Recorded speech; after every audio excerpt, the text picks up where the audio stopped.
ઘણીવાર એવું થતું હોય છે કે જમવામાં શું બનાવવું, શાકમાં શું બનાવવું, અને ઘણા બધા લોકો છે તે ઘરમાં કોઈને કોઈ શાક તો ખાતા જ નથી હોતા. તો આજ ડિમ્પલ્સ ડિશીસમાં તમારી સાથે દુનિયાની સૌથી શક્તિશાળી અને સૌથી સ્વાદિષ્ટ એવી શાકની રેસીપી શેર થશે, જે પાલકની ભાજીમાંથી અને બીજી 2-3 સામગ્રીઓથી તૈયાર થશે. તો ચલો આજની ટેસ્ટી સબ્જી બનાવવાનો વિડીયો શરૂ કરીએ. તો જેમના માટે મેં અહીંયા લીધા છે 150 થી 200 ગ્રામ જેટલા ફ્રેશ વટાણા અને તેની સામે 1 નંગ જેટલું બટેટું છાલ કાઢી અને ટુકડા કરીને. હવે તેમાં 1 ગ્લાસ જેટલું આપણે પાણી ઉમેરી દઈશું અને તેને આપણે થોડા સોફ્ટ થાય તેના માટે ગેસની ફ્લેમ પર રાખી દઈશું, બફાઈ જાય. એ થોડા સોફ્ટ થાય, બફાઈ જાય ત્યાં સુધીમાં ડંઠળ કાઢેલા 3 નંગ જેટલા ટમેટાને મિક્સરમાં લઈ લેશું. સાથે સ્વાદ પ્રમાણે કે તીખાસ પ્રમાણે મરચાં, જે મેં 2 નંગ લીધા છે. થોડો આદુનો ટુકડો લીધો છે 3-4 ઇંચ જેટલો. અને જો તમે અહીંયા લસણ ડુંગળી ખાતા હોય તો લસણ ડુંગળી પણ ઉમેરી શકાય, જો કે આપણા હેલ્થ માટે ખૂબ સારા લાભ કરે છે. ડુંગળી અને લસણ આપણા લોહીને પાતળું રાખે છે અને હાર્ટ એટેકથી બચાવે છે, બીપીથી દૂર રાખે છે, કોલેસ્ટ્રોલથી દૂર રાખે છે. તો મેં અહીંયા ઉમેરેલું છે, તમે ના ખાતા હોય તો સ્કીપ કરી શકો છો. આ રીતે ગ્રેવી તૈયાર કરી લીધી છે.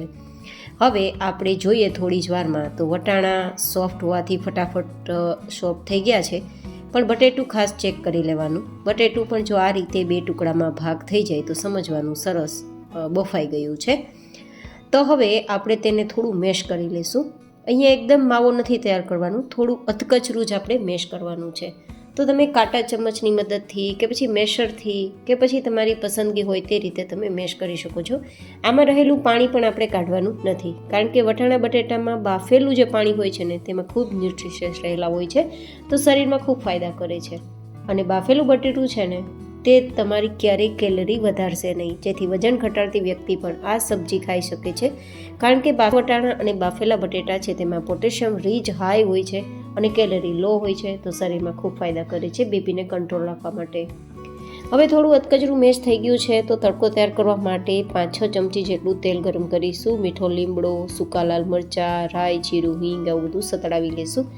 જો કે ખડા મસાલા તમારી પસંદગી પ્રમાણે લઈ શકાય ને તેલમાં પણ વધઘટ કરી શકાય. તમે અહીંયા આનાથી પણ ઓછું તેલનો ઉપયોગ કરી શકો છો.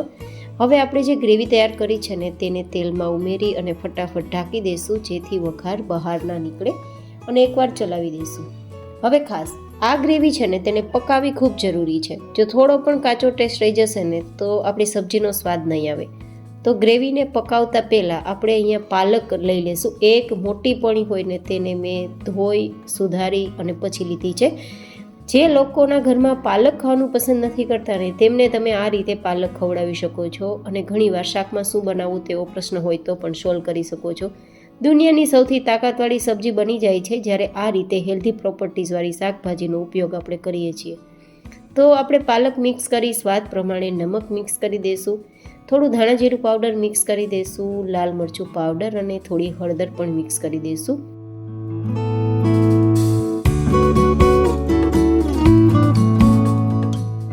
અને પછી આપણે ચલાવી દઈશું. અહીંયા ગરમ મસાલાનો ઉપયોગ હું નથી કરતી, જેથી આપણી સબ્જી થોડી વધારે હેલ્ધી રહે. આ રીતે બધું સરસ મિક્સ કર્યા બાદ પાણીનો ઉપયોગ કર્યા વગર જ આપણે તેને કૂક કરવાની છે, જ્યાં સુધી આપણે ઉમેરેલું તેલ ઉપર દેખાવા ના લાગે ને ત્યાં સુધી.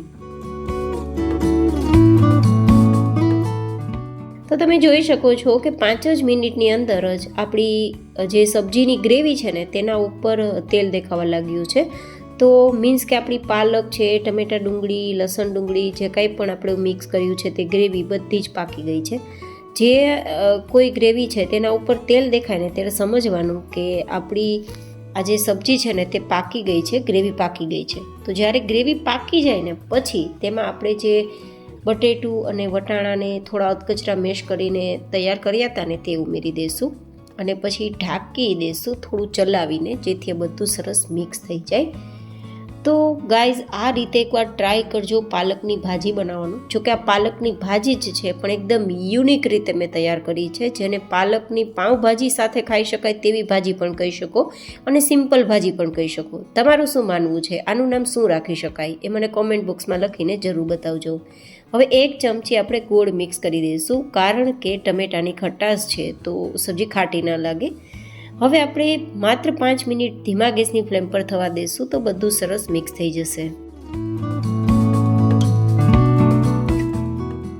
તમે જોઈ શકો છો ફરી એકવાર ઉપર તેલ દેખવા લાગ્યું છે. મીન્સ આપણી આ ભાજીની સબ્જી છે એકદમ રેડી થઈ ગઈ છે. એકદમ યુનિક સબ્જી છે, લગભગ તો ક્યારેય નહીં ખાધી હોય, પણ એકવાર ટ્રાય કરશો તો વારંવાર ખાવાનું પસંદ કરશો, એટલી સ્વાદિષ્ટ.